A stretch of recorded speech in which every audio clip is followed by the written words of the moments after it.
I just got off the bus. Yeah, for the next one. I was on the bus, and of course, the police now they're playing that covert targeting with the lights. You know, they're like a block away, flashing their lights, blue and red, right? And when I'm on the bus, whoop, like I said, shit that they've done before. It ain't nothing new. All right. As I was talking, what was I talking about? Shoot. Pam, right? So what happened? Yeah, kids. So I was going back and forth with her, and like I said, I told her, I said, I said it always amazes me how you don't even understand really what you are saying. Like you're totally oblivious to the stuff that you say. Like the kids when they get up in the middle of the night, and particularly when they get up in the middle of the night to go use the bathroom, they go back to sleep. But if they've been sleeping for hours because they're tired, because they went to bed late the night before, okay, and if they're the next day they come home from school, they're tired. And what she does is that she doesn't care. If she's tired, she goes to sleep. She doesn't care whether the kids, brush their teeth or bathe. I'm usually the one calling every single night, making sure that talking to the kids, hey, you need to go take a bath. But I haven't been doing that because again, when I start to do those things, she starts to show her ass, and want to treat me however way, I want to speak to me however way, and so I'm like, okay, I'll just step away. You know what I'm saying? And so Ethan is 6. I told her, I said, I don't think you should go to school tomorrow. So all of a sudden she's asking me to come early. I said, no. I said, I'm not coming early. Because what's amazed me is that she can go out on a date, leave the kids home by themselves for 12 hours. And when I call her 6 hours later after she went out, she leave and say, hey, are you on your way home? No. Oh, the kids are fine. They're fine. So you can leave the kids all day on the weekend for 12 hours, right? You have no concern. But because Ethan is home tomorrow, you want me to come early. Again, see how it works, right? A lot of women are manipulated, are conditioned to think and be a certain way. And like I said, since they have been monitoring our community, the intelligence agency, the NYPD, because I live in New York, so whichever city you live in, Los Angeles, Chicago, you best believe that the police department are monitoring, particularly communities in which black people live, right? And Negro people live. We know that they listen to all our conversations, even though they talk about, they just get the metadata. We know that's a lie. Okay? So it's, what else are they doing? And this is why I say, that how they have conditioned us to where we don't have any critical thinking. We don't have any critical thought. As Dr. Ray Higgins said, we cannot expand our circle of awareness, right? Because our mind has been binded either by religion and religion and technology is created to manipulate us, okay, to manipulate our emotions. This is why they always say black people is such an emotional people. We are emotional people because they have created a situation where you have vast women single, right, with raising kids with no men in the house, all right, and these young boys taking in a lot of feminine traits, and they teach their girls to be more masculine, to not depend on them. Why? Because again, their mentality is they want what they want, right, and they don't have to listen to a man. So this is why they're always arguing, because they don't understand or know who men are, because the last generation failed them. And it's not their fault. Like I said, anything that happened to us as a people, as a group, that's negatively impacted us, okay, is not a happenstance, not an act by God, it's not by chance, not by accident. It is purposely done. It is planned, created, implemented, okay, and put into action. But we fail to understand that. We fail to see this. Okay? And then, I forgot what video I was watching, but this young girl, teenager, on the bus fighting, in this guy's face, these young teenage guy's face, cursing them out and what you gonna do and this and that. And then she put her hands on one of the guys, and he beat the crap out of her. Okay. Now, imagine from there being that young, both him and her. She has no respect for males, and he has no respect for females. So what do you think is going to happen? And we see this with adults, European adults. Okay, because the women don't want to understand men. They don't know who men are. They feel that, they is what they want, and that's it. No, it don't matter what the man wants. So if the man is saying, hey, I'm not ready to have a child yet, I'm trying to build a business or what have you, if her friends is getting pregnant, she wants to get pregnant. Okay? And she'll make it happen. Right? Now, I'm not taking the blame away from the man. Right? But this is why, like I tell my sons, when you start dating in your young age, after, when you graduate from college or what have you, and you're out in the world or what have you, don't start a family right away. I said, if you marry when you're young, but make sure the person you're marrying is a wife. My daughter, make sure the person that you're marrying knows what it means to be a husband. Okay, and I understand that nobody's perfect, right? And for my boys, I tell them, well, one boy, the other one's an adult now. I tell them, I said, listen, you built for 10 years. You work for 10 years. If you get married, make sure your wife, your girlfriend, or whatever, fiance, that she's on birth control. She's on birth control. Okay? I said, regardless of whether you're wearing a condom or not, make sure she's on birth control. She can get on birth control. And sad because many black European parents don't talk about birth control to their children, okay? Because we know, listen, not all young people are going to wear condoms, okay? And a matter of fact, if you read the studies recently, you see women feel offended when men use condoms. But again, why is that? Because again, we don't understand what's being done to their minds. Okay, that we all are being manipulated. We all are being nudged, right? Coercive suggestion in subtle ways, whether it be psychological or whether it be through, microwave frequency weapons, to condition us a certain way.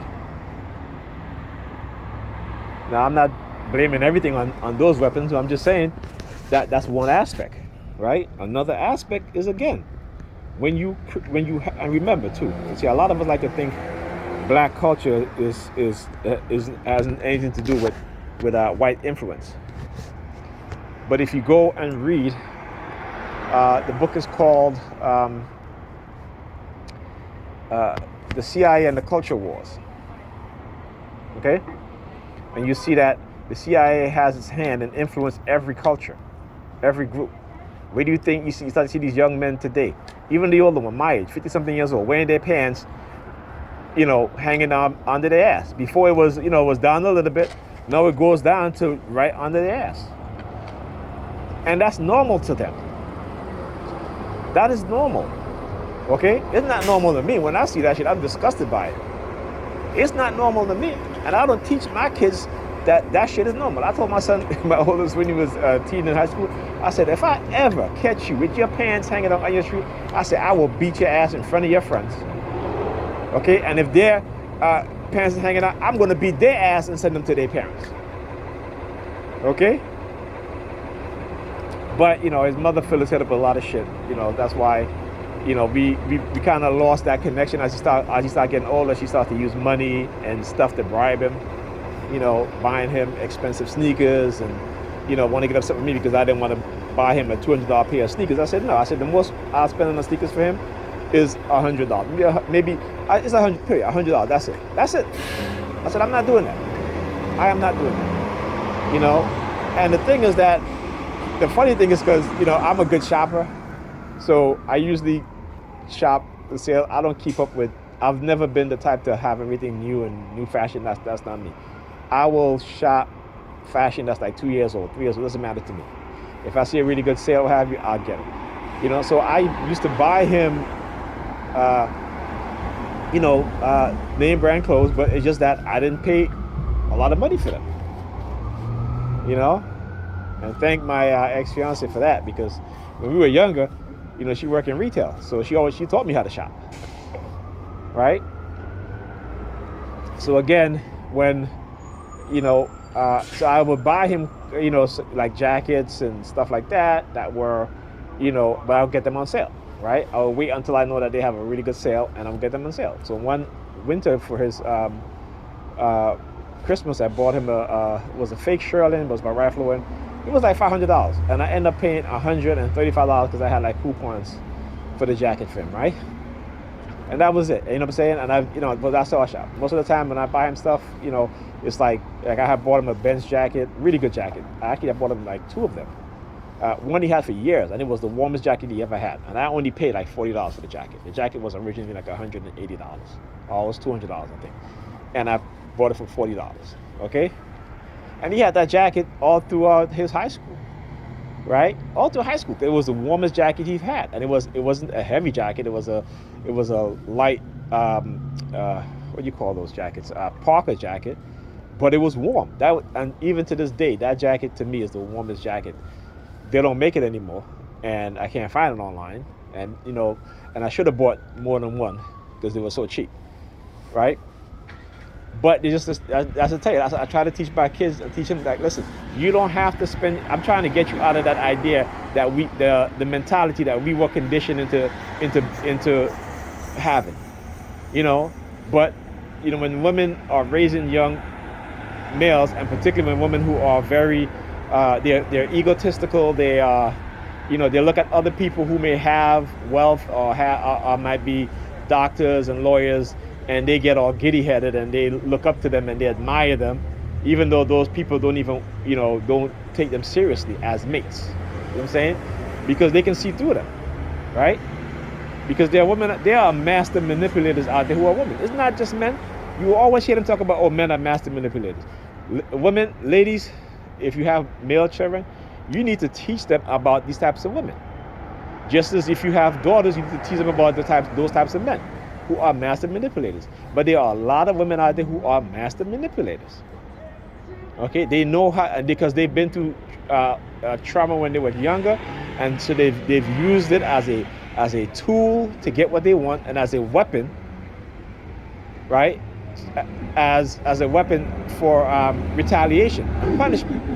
So, we have to understand these things. And because, like I said, these white supremacists are in our business, in our affairs, private affairs, public affairs, they manipulate shit behind the scenes. They do things to manipulate us, to get us to fight against each other. And like I said, all the shit that they do, they try to get me to hate her. I wouldn't hate her. I wouldn't even hate my older son, mother. As the shit that she's done to me, like, come on, you know what I'm saying? Like, I should be hating that woman, but she hates me because, she ended the relationship, and, I guess things didn't work out in her other relationships, because again, brothers can see how fake and the lies that they tell. They can see through them.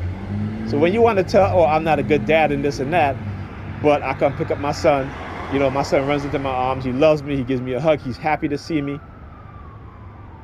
I remember one time I took a pick up my son, and he happy to see me. She was with her fiance at the time. I guess she was engaged. And I walk up to him, I shook his hand, and I said, how you doing? Have a good conversation. 2 weeks later, he called off the engagement. Because again, it's what she tells him. A lot of women out there, they are like this, right? They will lie. And the fact that they are conditioned to be in that way so they can be used later on against us black men and European men. So we got to understand this.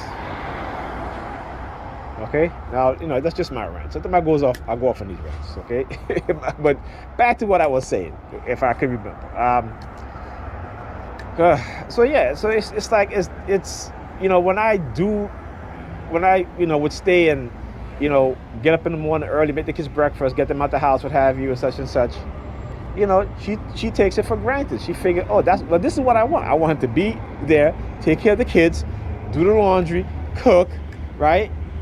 You know what I'm saying? And then I can have my person who I'm dating or my man call me, wherever I can go out, I can do whatever, come on, whatever. He just sits there and be a servant. Because that's what they have a condition to believe. And they use certain situations to make them believe that. They'll twist it, they'll use their influence, they use their power, their position to do that. And these women fall for it. Like I said, I've been watching a lot of Dr. Frances Cress Welsing over the past week, and especially over the weekend. And let me tell you, okay, if she did not hit certain things on the head, like to a T, that's why I said, we as black people, people, we need to go and look at these videos, go and buy these books that our elders, our scholars, the people who talk about our condition and how we can progress, right, psychologically, economically, socially, right, family-wise. But, they have done a lot to them also, discrediting them, calling them anti-Semitic, all these names or whatever. I would say, if anybody call me anti-Semitic, if they're Jewish, if they're white, I'm going to just say, hey, and you're anti-black. How about that? Okay? You're anti-black. And so I did a video yesterday because they hack into my Facebook account. And, sometimes you get a notification. So when I clicked on one of the notification, after I click back, a page came up that says diversity, right? It's a page, it's a black woman on the there's a black woman in the picture, and then you have like these black children, and they talk about learning and teaching about diversity so we all can benefit. I'm like, really, that's what they're pushing, diversity? I say, it's funny how they love to push diversity, right? This is white racists. They love to push diversity, but they don't want to push economic equality. Okay? So at that point, I realized what was happening. So, and I click on it again just to make sure, and I went back, and yet the same thing came up. So I said, okay, I'm going to do a recording of this. I did it on Facebook, but what I'm going to do, I'm going to open up a new tab, go back into Facebook, right? Click on the notification again, and then go back on that new tab and see if that thing would happen again, right? So I did it, went back to it, it was there. So I said, okay, fine. So I went back, I loaded my page, click on the notification, and then I start recording. When I clicked back, right, on the new tab, it wasn't there anymore. But I was recording, but I also saved the page that had the diversity thing on it because I wanted to show, what it is that they do. Okay? So they talk about diversity, right? But you see, they want diversity because they want us to sleep with other people, right? And not the majority of us, but, to give the idea that, that everybody is into interracial, whatever, it's a lie. Okay? About 500,000 black men are married to other groups of women, right?